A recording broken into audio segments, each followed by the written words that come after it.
করছো মা? কি শুরু করছো? থামো তোমরা। বাবাকে কবর দিতে হবে না? কবর খোঁড়া হয়ে গেছে, কবর দেওয়ার ব্যবস্থা করতে হবে। এই দাঁড়ান আপনারা, এই লাশ মাটি দেওয়া যাবে না।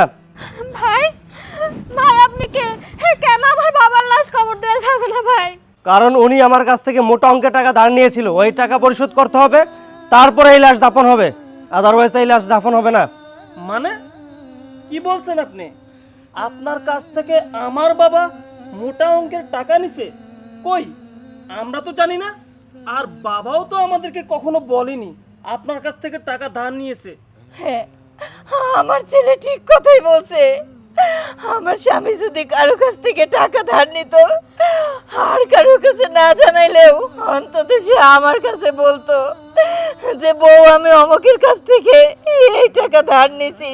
সে যখন যেখানে যে কাজটাই করুক না কেন আমার এসে সব কথা বলতো। আর এত বড় একটা কাজ করছে সে আমারে বলবে না, এটা হইতেই পারে না। দেখেন, আপনাদের কার কাছে কি কথা জানাতো না জানাতো সেটা তো আমার দেখার বিষয় না।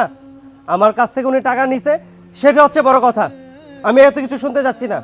আপনারা ওনার টাকা পরিশোধ করে দিবেন, আদারওয়াইজ আমি এই লাশ দাফন করতে দিব না। ক্লিয়ার? ভাই কত টাকা, কত টাকা নিয়েছে আপনার কাছ থেকে আমার বাবা? 20 লক্ষ টাকা নিয়েছে আপনার বাবা আমার কাছ থেকে। এই 20 লক্ষ টাকা এখন আমাকে পরিশোধ করতে হবে। কি বলতেছেন আপনি? 20 লক্ষ টাকা আপনার কাছ থেকে সে ধার নিয়েছে? এটা আমার জীবনেও বিশ্বাস হয় না। দেখেন, বিশ্বাস অবিশ্বাস আপনাদের কাছে রাখুন, আমার কাছে প্রমাণ আছে, দেখাবো প্রমাণ। শুনেন, আমাদেরকে কোনো প্রমাণ দেখাইতে হবে না। আমার স্বামী মরার আগে একজনের কাছ থেকে 20 লক্ষ টাকা ধার নিছে, যেটা সে আমাকেও বলে নাই, আমার ছেলে মেয়েকেও বলে নাই। তার মানে সে এত টাকা দিয়ে কি করছে আমি তো নিজেই সেটা বুঝতে পারতেছি না। যে মানুষটাকে এতদিন আমি এত ভালো মানুষ মনে করতাম, তার মানে কি আমাদের আড়ালে সে অন্য কোনো কিছু করছে? মা, আমার তো বাবার প্রতি আগেই সন্দেহ হইতো। আর আমি তো আপনাদেরকে অনেকবার বলারও চেষ্টা করছি, কেউই আমার কথা শুনেন নাই। যে বাবা হয়তো বা অনেক কিছুই করে, কিন্তু আপনারা তো সবসময়ই বলতেন বাবা অনেক ভালো, তোমার বাবা এটা করতে পারে না। এখন দেখেন ওনার কাছ থেকে 20 লাখ টাকা হাওলাত নিয়ে কোন মহিলার পিছনে খরচ করছে। হ, তোমার বৌমা তো ঠিকই বলছে। কারণ বাবা 20 লাখ টাকা নিয়ে তো আমার বিজনেসের পিছনেও খরচ করে নাই, বা আমাদের সংসারের পিছনেও খরচ করে নাই। বুঝেন নাই? ওনার কাছ থেকে 20 লাখ টাকা নিয়ে কি করছে? ও যেটা বলছে ওটাই ঠিক মা। তার মানে তুই যে কথাটা বলতেছিস, হ্যাঁ আমার মনে হয় এই কথাটাই সত্য। যদি 20 লক্ষ টাকা সে ধার নিয়েই থাকে, আমাকে সে কোনো কিছুই জানায় নাই, তাহলে এতগুলো টাকা দিয়ে সে কি করলো? তার মানে সে অন্য কোনো নারীর প্রতি আসক্ত ছিল, অন্য কোনো মেয়ের পিছনে সে টাকা খরচ করছে। ছি ছি ছি, এত বড় একটা কথা আমার শোনা লাগলো। থামো না, তোমরা কেন এসব কথা বলছো আমার বাবার নামে? আর ভাইয়া, বাবা তো আমাদেরই, দুর্মুখ দিয়ে কিভাবে এসব কথা আসে? আর ভাবি, তোমার কি একটু লজ্জা করে না? তোমার তো শ্বশুর হয়। ও মা, মা তুমি তো জানো আমার বাবা কখনো এমন হইতে পারে না। তুমি তো এত বছর সংসার করেছো মা। মা, বাবার নামে এসব মিথ্যা অপবাদ তোমরা দিও না। তুই চুপ কর মা, আমিও তো প্রথমে বিশ্বাস করতে পারি নাই, কিন্তু এই লোকের কাছ থেকে যেহেতু সে 20 লক্ষ টাকা নিছে, তার মানে সে তো আর এমনি এমনি মিথ্যা কথা বলতেছে না। আমার একটা কথা, শেষ কথা বলতেছি, শুনেন। সে যদি আপনার কাছ থেকে 20 লক্ষ টাকা নিয়েই থাকে, আমাদের এই মুহূর্তে সামর্থ্য নাই আপনাকে 20 লক্ষ টাকা ফেরত দিয়ে ওনার লাশ আমরা দাফন করব। তার থেকে এটাই ভালো হবে, ওনার লাশ আপনি নিয়ে যান, আমরা আপনার কোনো টাকা পয়সা দিতে পারবো না। মা, বাবার লাশটা দাফন করার ব্যবস্থা করতে হবে তো। এই সুমি, তুই চুপ থাক। তোর আর নেকা কান্না করতে হবে না। মা যেটা বলছে সেটাই হবে। ভাই, আপনি লাশটা নিয়ে যান, আমরা দেনা টানা দিতে পারবো না। না ভাই, ভাই তুই এই কথা বলিস না। যেখান থেকে হোক 20 লক্ষ টাকা ম্যানেজ করে দে না ভাই, আমরা বাবার লাশটা দাফন করি। ভাই ভাই আমি তোর কাছে ভিক্ষে চাই ভাই, আমি প্রয়োজনে তোকে পরে 20 লাখ টাকা শোধ করে দিব। ভাই দে না 20 লক্ষ টাকা ভাই। 20 লাখ টাকা? 20 লাখ টাকা আমি কোথায় পাবো? হ্যাঁ, আমার যে সামান্য একটা বিজনেস, ওই বিজনেস বিক্রি করলেও তো আমি 20 লাখ টাকা জোগাড় করতে পারবো না। সুমি, ও ঠিক কথাই বলছে। যে মানুষটা এতগুলো দিন ধরে আমাদেরকে ধোঁকা দিছে, সেই মানুষের লাশের জন্য 20 লক্ষ টাকা কোনো জায়গা থেকেই আনা সম্ভব না। আপনি দাঁড়াই আছেন কেন? আপনাকে বলা হয়েছে না এই লাশ আপনি নিয়ে যান, এই লাশ আমাদের লাগবে না? না ভাই, আপনি আমার বাবার লাশ কোথাও নিয়ে যাবেন না। মা, তুমি এখন স্বার্থপর হয়ে গেলে, আমি তোমাদের কার কিছু বলার নাই। ভাই, আমি তো শ্বশুর বাড়িতে থাকি, এই বাড়ি এখন আমার পর হয়ে গেছে।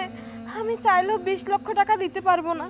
তবে এই যে আমার এই বালাগুলো আমার বিয়েতে দিয়েছিল আমার বাবা, আপনি নেন ভাই।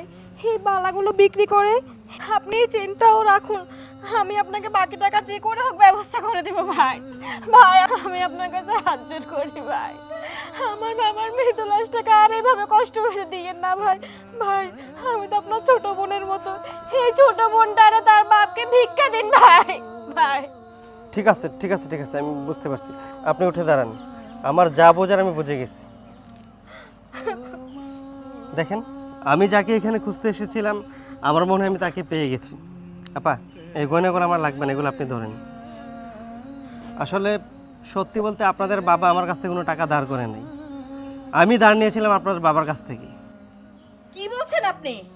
হ্যাঁ, আমি ঠিকই বলছি। আপনার স্বামী আমার কাছ থেকে কোনো টাকা ধার নিয়ে নাই, বরং আমি ধার নিয়েছিলাম ওনার কাছ থেকে আমার ব্যবসায়ের কাজের জন্য। আমি যখন শুনতে পেরেছি আপনার স্বামী আর পৃথিবীতে নেই, আমি দৌড়ে চলে এসেছি এখানে টাকাটা বুঝিয়ে দেওয়ার জন্য। আর এসে দেখলাম আপনারা লুভি, কিন্তু আপনার স্বামী তো এত লুভি ছিল না, উনি অনেক ভালো মানুষ ছিল। উনি আমার বিপদে আমার পাশে দাঁড়িয়েছিল, তাই আমি ভেবেছিলাম ওনার এই বিপদের দিনে আমি আপনাদের পাশে দাঁড়াবো। কিন্তু এইখানে আসার পর আমি যে জিনিসটা খেয়াল করে দেখলাম, আপনারা প্রত্যেকটা মানুষ স্বার্থপর। তাই আমি এই নাটকটা সাজিয়েছি এইখান থেকে আমি একটা যোগ্য ব্যক্তি খুঁজে বের করার জন্য। আমার কাছে মনে হয়েছে আপনার বোন যোগ্য ব্যক্তি। ছি, আমার ভাবতেও ঘৃণা হচ্ছে যে আপনি ওনার সন্তান। এই, আপনাকে ছোটবেলা থেকে লালন পালন করে এতটুকু করে নিয়ে এসেছে, আপনার কি একটু বিবেক নাই? আপনার বাবার প্রতি একটু টান মহব্বত ভালোবাসা নেই? আরে যে লোকটা মারা গেছে তার দাফন কাফনের ব্যবস্থা কি করতে পারেন নাই? করা উচিত ছিল না? আরে যে করে পারতেন, টাকা পয়সা ম্যানেজ করতে আপনি বলতে পারতেন যে আমি আমার বাবাকে দাফন করব। কই, এই কথা তো একবার মুখ থেকে বলেন নাই। আপনার জন্য আমার লজ্জা হচ্ছে। আপনার মধ্যে এরকম কুলাঙ্গার সন্তান যার আছে, থাক, আপনার কথা আর কী বলবো। আর এই যে আন্টি, যার সাথে এতটা বছর আপনি সংসার করেছেন, তার প্রতি আপনার এই বিশ্বাস ছিল, তার চরিত্র নিয়ে এইভাবে কথা বলতে আপনার বিবেক কি একটু বাধা দিল না? আরে একটা মানুষ টাকা ধার নিতেও পারে, হয়তো আপনাদের কোনো কারণে বলতে নাও পারতো, কিন্তু আফসোস যে উনি আমার কাছ থেকে কোনো টাকা পয়সা নেই, বরং আমি নিয়েছিলাম ওনার কাছ থেকে টাকা। আমার না আপনাদের সবার জন্য লজ্জা হচ্ছে যে আপনারা ওনার পরিবারের একজন সদস্য। বোন, আমি যোগ্য ব্যক্তি খুঁজে পেয়েছি। আমার কাছে মনে হয়েছে আপনি সেই যোগ্য ব্যক্তি। আসলে আমি তো সম্পূর্ণ টাকা নিয়ে আসতে পারি নাই, আমার কাছে নগদ কিছু টাকা আছে, এই টাকাটা ধরুন। আর এখানে চেক আছে, এখানে বাকি সম্পূর্ণ টাকা উল্লেখ করা আছে, আপনি চেক থেকে ওঠাতে পারবেন। ঠিক আছে আপা, আমি তাহলে আসি, আমার দায়িত্ব তাহলে শেষ। ভালো থাকবেন, আসসালামু আলাইকুম। আচ্ছা ভাই। বোন, বোন, এই দিদি আমার কাছে দে। এই থাম তুই, তুই আর একটা কথা বলবি না, বেঈমান স্বার্থপর লোভী। ছি ছি ছি, আরে তুই যে আমার ভাই, এটা ভাবতেও তো আমার লজ্জা করছে। আর মা, আজকে তোমাদের যে রূপ দেখাইলা তোমরা বাইরের একটা মানুষের সামনে, ছি ছি ছি মা। এই, তোমরা কেউ আমার বাবার কাছে আসবে না, সরো তোমরা, সরো সবাই। আমার বাবার লাশ আমি দাফন করার ব্যবস্থা করবো বাবা।